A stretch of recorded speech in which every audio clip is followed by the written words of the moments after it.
My name is Clara. I'm a 32-year-old part-time working mom.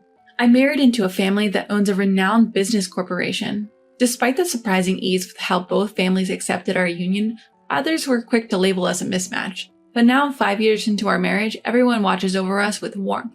I feel truly cherished and it makes me grateful every day. This not only applies to my relationship with my husband, but with my in-laws as well. Especially my mother-in-law. She treats me just like her own daughter. Clara, darling, are you feeling all right these days? You look like you've lost some weight. I'm worried about you. Here, take this. Why don't you go out with that co-worker friend who visited the other day? What my mother-in-law handed me was a coupon for a popular steakhouse. I can't use these lunch vouchers because I usually eat at our company's cafeteria. It'd be a waste to let it go unused, so you enjoy. Even though I could go out with my father-in-law on my day off, my mother-in-law told me not to worry, so I wouldn't feel pressured. Nevertheless, the amount inscribed in the discount voucher was incredibly luxurious, something I usually wouldn't even think about. Moreover, I was gently informed that there was a dress code suggesting I dress up a bit. I initially hesitated but agreed to enjoy the generosity of my mother-in-law when she made a certain request. Wow! My friend and I, upon entering the restaurant, instinctively gasped in awe. The long counter made of a genuine marble and the highly polished iron plates were simply spectacular. This is amazing. Overwhelmed by the ambience of the restaurant, a man who appeared to be the chef warmly showed us to our seats across the counter. I've been told by your mother-in-law that I can freely exercise my culinary skills to your heart's content. May I? Encouraged by the chef's experienced demeanor, my friend and I silently nodded in agreement, feeling a bit relieved. After all, we had no idea what or how to order in such a high-end restaurant. Just as the madam said, I'm delighted to see you enjoy your meal so heartily. Please come again. One by one, the delicacies melted in our mouths, and my friend and I, satiated to the brim, breathed contented sighs. The chef watched us leave with a friendly smile. However, that was delicious, wasn't it? The waiter guided us to the exit, scornfully remarked, You don't even know what you're eating. What? Shocked, we thought we misheard, but then we heard the waiter mutter, Lunch with the discount voucher. He must have gotten it for cheap at some ticket shop or something. The waiter sneered at us, making us feel uneasy. Seriously, you ate a lot. It's disgusting. Seriously, spare me. Are you even a woman? Gross. His voice was low enough to be heard only by us, but it was unmistakably filled with malice. My friend turned red with embarrassment, bowing her head down. Whether or how we got the discount voucher or how much we ate is none of your business. I don't want to hear anything from you. Let's go. Frustrated and upset, my voice shook, but I made sure to say what needed to be said and then urged my friend to leave the restaurant. As it turns out, my friend and I hold national qualifications as certified garden management engineers, recognized by the Ministry of Land, Infrastructure, Transport, and Tourism. We work in gardening, maintaining parks and roads, and working with greening initiatives. This might sound like a cute job, but it's quite physically demanding when you're out in the field. Our body is our capital. Unlike my slim husband, I can easily carry items weighing more than 20 kilos. Okay, I lied. Well, to confess, my husband can't bridal carry me, but I can lift him.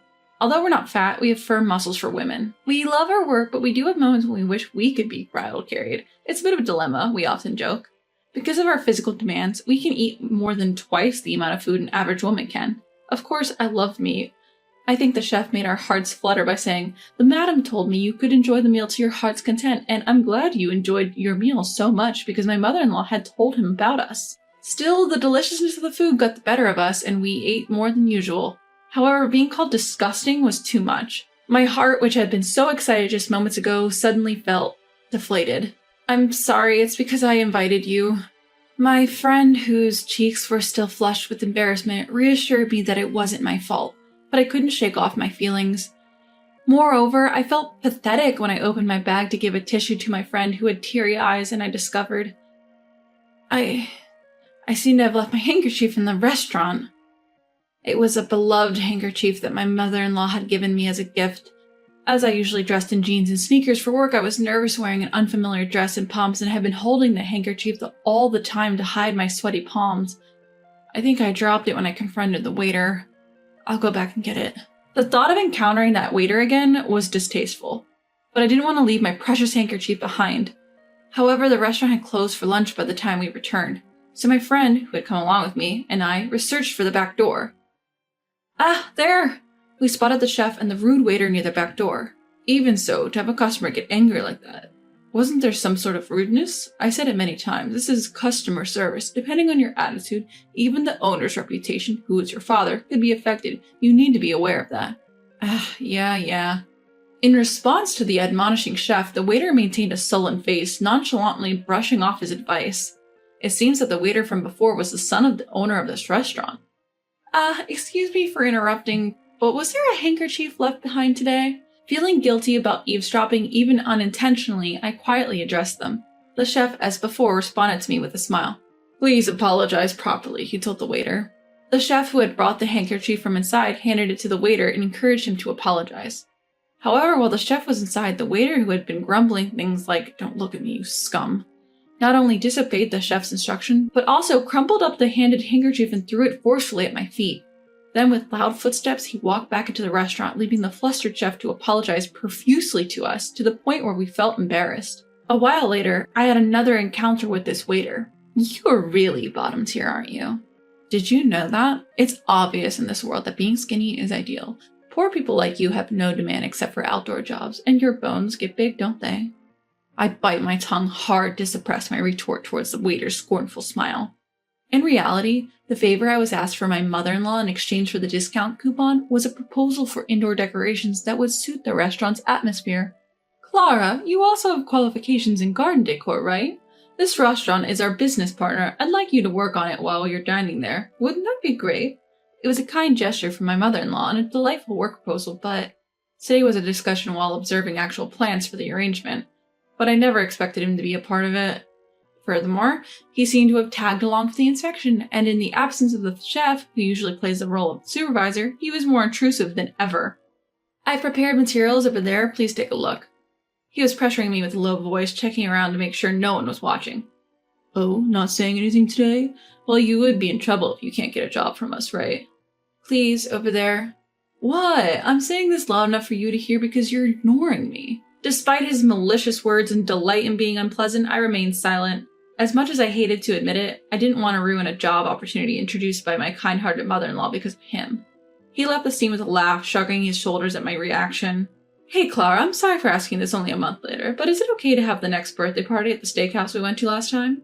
My mother-in-law asked me this with a slightly troubled look when my father-in-law's birthday was nearing. It was a family tradition that my mother-in-law wanted everyone to attend my father-in-law's birthday party once a year. All three brothers, their families, and I regularly meet as we all get along well, and everyone looks forward to celebrating not just my father-in-law's birthday, but also my mother-in-law's birthday every year. I told him to tell me his favorite restaurant, and he just went ahead and booked it himself. Such a troublesome man. "If I had known about this, I would have given you a coupon for a different restaurant," my mother-in-law sighed. Normally, I would readily agree, but this time I couldn't muster a smile because of the waiter. I was feeling apologetic. My mother-in-law suddenly became serious. "Something happened, didn't it?" Even when I tried to avoid her gaze, she quickly held my cheeks and brought my face close to hers. I confessed everything, and after thinking for a while, my mother-in-law's eyes sparkled. And so, on the day of my father-in-law's birthday, I visited the restaurant again, dressed in the same outfit as last time.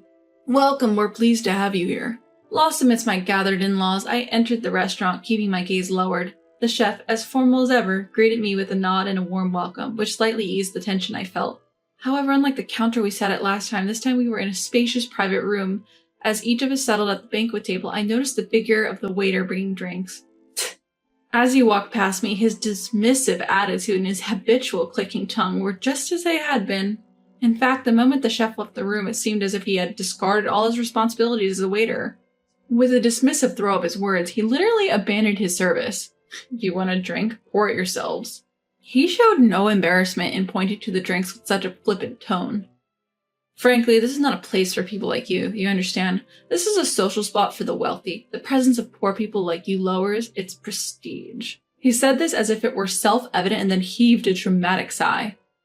"And that is your best outfit? You look so poor. Haven't I told you before? A bottom-rung, poor, unintelligent glutton who can't even appreciate good food, especially a woman, should never show her face here again.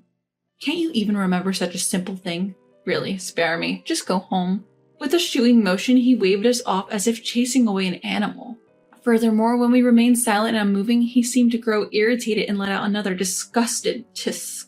At that moment, my mother-in-law, who had been silent until now, asked in a calm voice, "Is that all you have to say?" "What? What is it, old woman?" Where did you buy those clothes? Aren't you embarrassed to go out in that? In response to the waiter's retort, my mother-in-law's demeanor changed dramatically. I felt a sudden chill, but he didn't seem to notice. You don't want to upset Mom. She's far more terrifying than Dad. My husband once told me this, and I felt I was getting a glimpse of the truth behind his words. Whether he sensed her intensity or not, the waiter looked a bit puzzled. So you're the son of the owner of this place, right? Well, then it's perfect that your father is here. Huh? With that cue, the chef who had disappeared from sight comes carrying a large tablet. As per your instructions, I've connected you to the owner. He's seen everything. What? My dad? The waiter's outlandish cry made me internally retort, even in such a time, not father, but dad, huh? You're out of character. However, the waiter himself was far from calm. What? Ugh! He stammered, completely ignoring my mother-in-law. Owner, as you can see, I appreciate our past dealings, but it won't continue as before. I'm going to sell all the shares I hold in this place worth about $10 million. Despite addressing the owner, she turned her eyes sharply towards the waiter, delivering her words with the clarity of a biting frost. It's a good lesson for you to see what can happen because of your attitude, isn't it? The waiter, finally grasping the critical situation, stammered again like a frog frozen under a snake's gaze. You are... He finally remembered about respect. My mother-in-law cut him short. Oh, I'm just a poor person who doesn't need to give you her name. The waiter dropped to his knees as if his legs gave out. It was then that the owner's voice resonated from the tablet. Madam, I really don't know how to apologize for this. I feel terrible having to do this over a screen. My son has done something truly outrageous. I'm sincerely, deeply sorry. I don't care about me. Cutting off the owner's desperate pleas, my mother-in-law showed a clear sign of anger for the first time. Clara is my pride and joy. When my son told me he wanted to marry her, I went to see her work from afar. Her work was meticulous, polite, and diligent. She's an honest woman who doesn't change her attitude depending on who she's dealing with. She doesn't deserve to be looked down upon by someone like you. No matter what clothes she wears, she's always bright, a bit clumsy, and has an irresistibly cute smile. Claire's just that way. No matter what you think, I want to fill her belly with delicious food, and watching her enjoy her meals is my happiness. Well, I won't forgive you for hurting my dear daughter again and again. My mother-in-law's determined statement overlapped with the image of my own mother in my mind, despite the differing appearances and demeanors. My mother-in-law, who was doing her best to protect her daughter-in-law, felt just like my own mother. When I noticed my husband was gently embracing my shoulder, and I realized I was crying from the warmth of his touch and the handkerchief he handed me. Sorry, I don't want to dirty your handkerchief with my snot. Can you get me a tissue? While my husband was trying to hold back his laughter on one side, I needed many tissues for my tears. During all this, my mother-in-law continued to press the waiter firmly and unyieldingly. What's important to me is the entire family here. None of us should be belittled by you. Our outfits that you snickered at are indeed no-name brands from chain stores. But for my dear family who are willing to joyfully wear clothes that they know will be looked down upon and are not even to their own tastes, I feel proud. You don't need to judge people by their fashion at first glance. As long as you cherish what's important, everything else doesn't matter. I'm sorry. Facing my mother-in-law's wrath head-on, the waiter began to tremble and apologized. You're absolutely right, madam. He was unbelievably rude to your family even though he didn't know they were related to you. I'll disinherit my son this instant. Dad! Don't call me with that embarrassing name, you failure. I made a mistake in how I raised you. Your younger brother will take over the company. Don't ever come back. Dad! The owner's son, Desone, clung to the tablet but was let out by the concerned chef. I'm sorry for involving you in this mess. What are you talking about? What happened was just clearing the way to enjoy a delicious meal. Today we're going home saying how tasty and fun it was. Well, if I had to say something to everyone who came along with us, it would be more than just I'm sorry, right? Huh? Puzzled by her bright insistence, I blurted out, Mother-in-law, you're so cool. The unexpected compliment slipped out of my mouth, causing my husband to burst out laughing, and the rest of my in-laws to clap and laugh heartily. After that, the owner's son seemed to be struggling to live in a small apartment after being kicked out of his large family home. The owner also found himself scrambling to stabilize his rising stocks after learning that my determined mother-in-law had really switched her stocks to another company, and her friends followed suit, causing the previously soaring stock price to fluctuate. I hope these days as family will continue forever and ever. That way we can always laugh together. With that thought, I felt like crying from laughter again and hurriedly started looking for a tissue.